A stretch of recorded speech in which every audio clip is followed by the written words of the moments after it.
chers vos grades et qualités, chers invités, chers administrés, chers artistes, chers médias.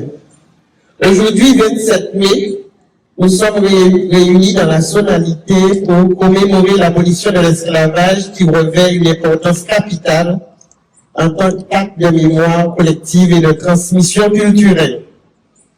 Elle permet de ne pas tourner la page, de reconnaître les souffrances endurées ainsi que les combats menés et de nommer les ancêtres réduits en esclavage, mais aussi de valoriser les résistances et les luttes pour la liberté. Elle permet également de reconnaître que cette page sombre de notre histoire, trop longtemps passée sous silence, a laissé des traces encore visibles dans les esprits, dans les corps, dans les inégalités. Ce devoir de mémoire est également un vecteur essentiel de construction identitaire et de cohésion sociale pour les générations actuelles et futures. Cette cérémonie du 27 mai représente un hommage aux femmes et aux hommes, aux enfants arrachés à leur terre natale, exploités, mais qui ont résisté avec dignité et préservé et adapté ou recréé les formes d'expression artistique. Mais commémorer, c'est aussi affirmer notre engagement, un engagement pour la justice, un engagement pour la dignité humaine, un engagement contre toutes les formes d'esclavage moderne, de racisme et de discrimination. Dans notre commune, riche de sa diversité, avec son patrimoine caché, cette journée des commémoratifs, c'est l'occasion de mettre en lumière les traditions et pratiques culturelles développées autour de cette mémoire. C'est l'occasion de transmettre, d'éduquer, de rassembler. La commémoration est un vecteur de transmission intergénérationnelle. Nous devons jouer franc jeu pour la transmission à nos enfants. C'est éclairer le présent à la lumière du passé. Nous devons cette mémoire aux ancêtres esclaves. Le souvenir, c'est un acte vivant. Ce n'est pas une simple cérémonie. Ce n'est pas un rituel figé. Ce sont les consciences qui s'éveillent. Ensemble, faisons du souvenir un rempart contre les différences. La fresque murale, quand les murs parlent, réalisée par le groupe 4KG, en témoigne. Je tiens à les remercier maintenant et chaleureusement pour cette vision gratuite. Et je leur laisserai la parole dans un moment pour qu'ils expliquent ce qu'ils ont retransmis sur ce mur. Je profite de l'occasion aussi pour remercier ce roi et monsieur Glandor qui a bien voulu mettre son mur à notre disposition. Mais je remercie aussi les historiens, en particulier M. Frédéric Réjean, notre invité d'honneur, universitaire et historien, spécialiste de l'histoire de l'esclavage, auteur de son dernier livre, Les Maîtres de la Guadeloupe, propriétaire d'esclaves 1635-1848. M. Frédéric Réjean a intégré, vous le permettez, M. Réjean, a intégré le Comité national pour la mémoire et l'histoire de l'esclavage qu'il a présidé de 2016 à 2019 et dont les missions ont été reprises par la suite par la Fondation pour la mémoire de l'esclavage. Docteur en histoire de l'Université de Paris 1, il s'est spécialisé dans les questions concernant l'esclavage dans les colonies françaises sous l'Ancien Régime et au temps de la Révolution. En 2019, il a publié Les Maîtres de la Guadeloupe qui étudie les propriétaires d'esclaves sous 8 générations. Le 13 novembre 2019, il a été nommé conseiller scientifique du futur mémorial en hommage aux victimes de l'esclavage des Tuileries. Monsieur Réjean ne m'a pas demandé de dire tout cela, mais nous estimons quelqu'un de chez nous. Il vient d'être élevé au rang d'honneur de citoyen à Vieux-Habitants par le maire, l'équipe municipale de Vieux-Habitants. Donc on a profité de son passage ici, puisque lors de nos premières commémorations, on a eu avant M. Réjean avec nous pour nos premières conférences.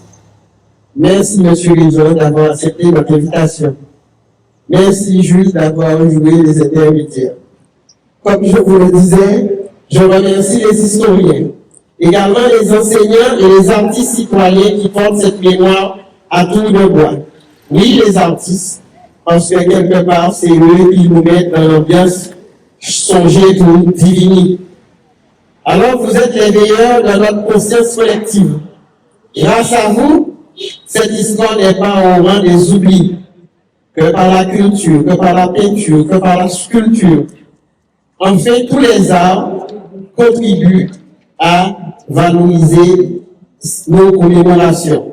Grâce à vous, elles continuent de nous parler et de nous éclairer. Mais je ne voudrais pas être plus long que cela. Je voudrais que chaque personne, chaque invité dise un petit mot. Alors je veux enfin citer les quelques mots d'Aimé Césaire. Il n'y a pas de dignité sans mémoire. Et il n'y a pas de liberté sans lutte. Alors souvenons-nous, transmettons et luttons. Il ne peut y avoir de paix durable, de mieux vivre ensemble sans mémoire. Et il ne peut y avoir de justice sans reconnaissance. Je vous remercie de votre attention. Allez, merci pour l'invitation. Frédéric, merci d'être là. On a déjà eu depuis dimanche, dès qu'on arrive au programme changé. Je savais que je venais ici, qu'on allait profiter au maximum. Marie-Élise, je vais rassurer, je fais ça avec beaucoup de plaisir, beaucoup d'émotion, beaucoup de fierté, parce que je connais le parcours de Frédéric, je sais que Frédéric, et je comprends les régions, c'est autant un naïf qu'à des habitants. Et Frédéric voulait aussi le rappeler à longtemps à Caracas. Et donc, pour moi, c'était tout à fait normal de faire présent aujourd'hui et de partager ce moment avec toi et avec Frédéric. Pour moi, c'est tout à fait normal et naturel. Donc, je l'ai accepté avec plaisir. Quand j'ai écouté la présentation que l'animateur vient de faire, des fontaines, j'avais l'impression que c'était pour rigoler. Depuis hier soir, on est dans ce moment de symbolique, de rappeler, c'est pas pour nous le mois de mai. On a commencé depuis le 1er mai à Vieux Habitants. Parce que Vieux Habitants, c'est le mois de mai, c'est mois à mémoire. Les habitants pour le patrimoine, donc, on est bien esprit. On est dans un petit territoire. On n'est pas si grand que ça. Mais chaque territoire, chaque ville a une histoire particulière. Ce que fait Mariéville est inscrit bien dans la dynamique de l'histoire de l'AIF. Et ce que je fais à Vieux Habitants est bien inscrit dans ce que l'on a à Vieux Habitants. De faire vivre le patrimoine bâti. C'est l'église, c'est la maison du patrimoine, c'est l'Ivelière, c'est Bonibel. Et puis, faire vivre aussi le patrimoine matériel, et puis les hommes, les femmes, les honorés, dire comment, dans leur vivant, ils participent à réussir, participent à construire de la mémoire. C'est ça aussi notre responsabilité, Marie-Ville, enfin, des hommes politiques. Quand on a une responsabilité, c'est comment, quelque part, dans ce qu'on fait, on dépose des actes. Et ces actes-là, 10 ans, 30 ans, 40 ans après, et bien, ça participe à la mémoire et quelque part. Donc, ce que par exemple Victorien lui a fait de dire que dans chaque commune, on doit avoir des Grèce. Aujourd'hui, quasiment tous les 27 mai, il y a un temps symbolique. Dans toutes les communes, on s'arrête. Je l'ai fait ce matin, après avoir défilé pour aller à la place Mao, pour faire ça avec ton identité, avec l'histoire de l'AIF. Merci pour ce moment, et puis, on continue donc à faire en sorte que nos jeunes, pour demain matin, eh bien, on inscrit bien la question de la mémoire et puis toujours se rappeler, c'est quoi pour nous le 27 mai, le 26 mai, le 27 mai, le 28 mai. Demain après-midi, on doit être à Matouba avec Néo, à la maire de Saint-Claude, nous sommes ensemble avec Frédéric, pour aller aussi honorer un moment particulier, c'est des choses. Donc, merci à tous, merci Marie-Hélène pour cette invitation. Et vous savez, Madame le maire, une sincère émotion. Ce mardi 27 mai, que je me joins à vous dans la dignité et le recueillement pour honorer la mémoire de celles et ceux qui furent arrachés à leur terre, asservis, déshumanisés et qui, malgré l'horreur, ont su lutter, résister et espérer. Devant ce buste de Pilagres, figure majeure de la résistance à l'oppression, nous saluons la grandeur d'un homme et à travers lui d'un peuple qui n'a jamais cessé de se dresser contre l'injustice, refusant la servitude au nom d'un idéal de liberté. Le 27 mai 1848 marque l'abolition définitive de l'esclavage en Guadeloupe. Cette date n'est pas un simple repère dans le calendrier. Elle est un appel symbolique, un appel à la conscience, à la vigilance et à la fidélité. Fidélité à la mémoire de ces hommes qui, comme Delgrès, Ignace, Solitude, ont porté jusqu'au bout la voie de la dignité humaine. Fidélité aussi à l'héritage républicain fondé sur les principes inaliénables de liberté, d'égalité et de fraternité. Le nom de cette cérémonie sur les chemins de la mémoire nous rappelle que celle-ci n'est pas un simple regard tourné vers le passé. Elle est un cheminement, tantôt douloureux, tantôt lumineux, mais toujours nécessaire car c'est en se souvenant des souffrances passées que l'on peut éclairer les combats présents. Aujourd'hui encore, les tentations de repli, les discours de division, les formes insidieuses du racisme ou de la négation réapparaissent. Face à cela, notre devoir de mémoire est un acte de résistance, un acte de construction, aussi de transmission et d'avenir. Je tiens à remercier Madame le maire pour son invitation à ce moment si symbolique en Guadeloupe. Je salue également la richesse des initiatives patrimoniales et mémorielles, en plus de célébrations annuelles, qui sont portées chaque année par la commune de Baïf. Et je me fais un plaisir, vous le savez Madame le maire, comme dans toutes les communes de mon arrondissement, à revenir vers vous pour vous accompagner. Et en ce jour, accompagné aussi par la pensée dans beaucoup d'autres communes de la Guadeloupe qui commémorent aussi la fin de l'esclavage. En ce 27 mai 2025, sur cette terre de Guadeloupe si profondément marquée par l'histoire, tâchons de nous souvenir et de nous engager. Ensemble, faisons vivre ces valeurs de liberté, d'égalité, de fraternité qui nous sont chères. Alors permettez-moi de terminer en disant ces quelques mots. Vive la liberté, vive Louis Delgrès, vive la République et vive la France. Toutes les personnes qui sont là à cette commémoration, moi, c'est avec beaucoup de plaisir que je suis ici, parce que j'ai habité pendant 12 ans à Baïf, à Karata, donc voilà, je connais bien cette commune, et ce que je disais tout à l'heure, une génération sur deux, on avait un ancêtre qui soit naissait à Saint-Robert, soit naissait à Cuisinière. Voilà. Alors, pour le 27 mai, ce qui me semble important, c'est de rappeler que c'est le décret d'abolition de l'esclavage local, prononcé par le gouverneur suite à une réunion qui a lieu donc au siège du gouvernement le matin du 27 mai 1848. Alors ce qui se passe, c'est que le décret n'est pas encore arrivé officiellement. Mais la rumeur de l'abolition s'est déjà répandue. Elle s'est répandue en Martinique, elle s'est répandue en Guadeloupe. En Martinique, d'ailleurs, les esclaves se sont révoltés. Alors, au départ, ils ne se révoltent pas. Enfin, d'ailleurs, peut-être que le représentant de la préfecture, ceux des forces de l'ordre, verront que souvent, c'est pas des motifs politiques qui font qu'on se révolte. C'est un joueur de tambour qui dérange